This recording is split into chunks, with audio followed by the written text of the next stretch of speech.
सबसे पहले तो मैं आपके चैनल के माध्यम से सबको नमस्कार, आदाब, अस्सलाम वालेकुम, सत श्री अकाल, वड़क्कम, राम राम। राम राम। फिलहाल जो माहौल गरमाया हुआ है वो एक चुनाव का है। सरहदों पे तनाव है और गांव में चुनाव है। अक्सर लोग जब शाम ढलती है तो उस वक्त ये माहौल गरमा जाता है।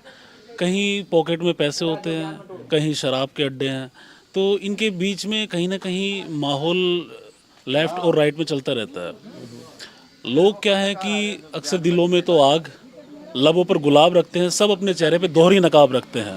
हमें चिराग समझकर बुझा ना पाओगे, हम अपने घर में कई आफताब रखते हैं। ये मंदिर है, वो मस्जिद है और ये चर्च है, कहीं भी चले जाओ फरिश्ते सब हिसाब रखते हैं।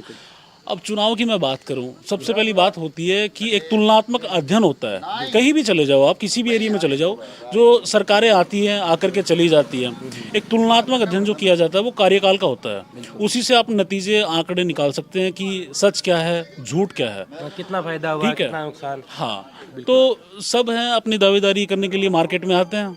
मार्केट में आते हैं तो होता क्या है कि लोग हैं अपनी मानसिकता वो कहीं ना कहीं खो देते हैं, लेकिन एक सच्चा इंसान है वो कहीं ना कहीं दब जाता है। उस मैं चाहता हूँ कि शिक्षा, स्वास्थ्य और बेरोजगारी, ये तीन चीज़ें, ये तीन मुद्दे हैं और देश का भविष्य का निर्माण है वो इन तीन चीज़ों के ऊपर होता है। मेरा तो ये मानना है। हालांकि मैं यहाँ का नहीं हूँ, मेरे लिए सब कहाँ से हो आप?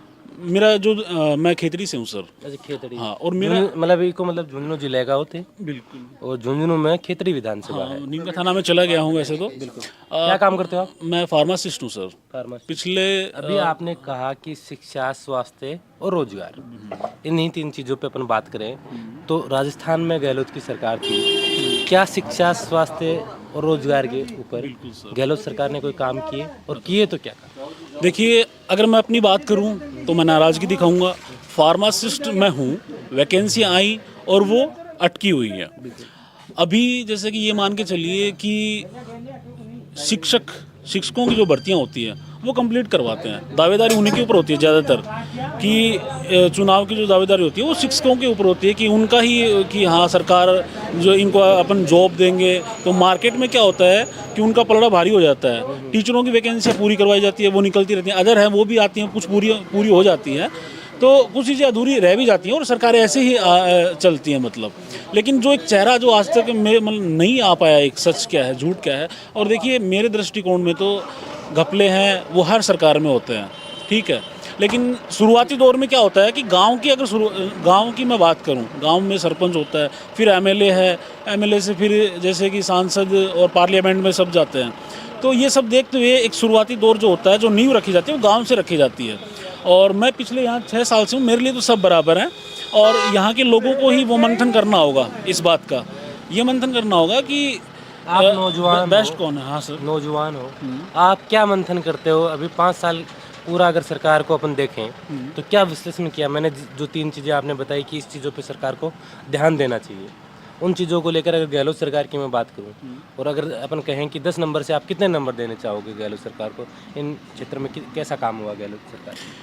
क्योंकि सरकार ने कोरोना भी देखा, इस सरकार ने वो चीज़ें भी देखी जब सरकार गिराने का प्रयास किया जा रहा था, होटलों में कैद थे विधायक, ये सारी चीज़ें इस सरकार ने इस 5 साल के कार्यकाल में देखी।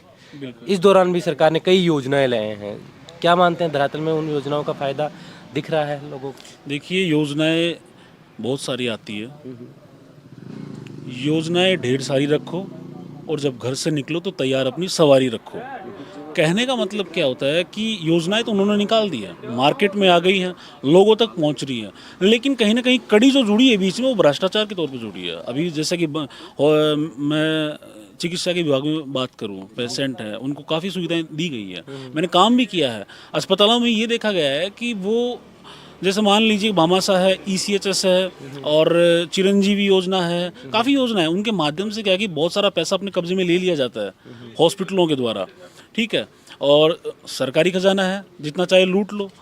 तो कहीं ना कहीं बीच में और भी है, ऑडिट होती है उनके ऊपर, तो वो ऑडिट होती है तो वो निष्पक्षता नहीं कर पाती है अपनी चीज़ों में, मेरा ये मानना है। बाकी तो देखिए सरकारें बीजेपी की हो या कांग्रेस की हो। अब की बार नौजवान का क्या मूड लग रहा है आपको कि भाई नौजवान किस और भाजपा की ओर या कांग्रेस की ओर? देखो, नौजवान की अगर बात करूँ, शिक्षित है और अच्छा एक मानसिकता वाला है, वो तो अपने लेवल पे एक अच्छे व्यक्तित्व विचारधारा वाले को व्यक्ति को ही वोट देगा।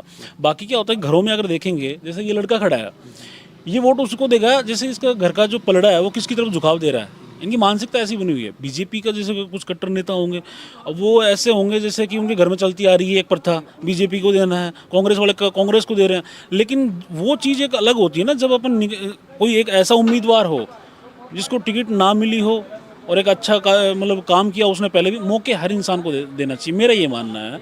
बाकी तो देखिए, पता तो उसी दिन चलेगा हार जीत का, जब नतीजा आएगा। बहुत बहुत धन्यवाद, आपसे बात करके बहुत अच्छा लगा। आपको क्या लगता है कि अब की बार क्या है आपके गांव का रुझान? बताओ। एक मैंने बुला रहे यार, थे कौन बोल रहे हैं? मैं क्या डॉक्टर बुला रहे हो ना? हैं?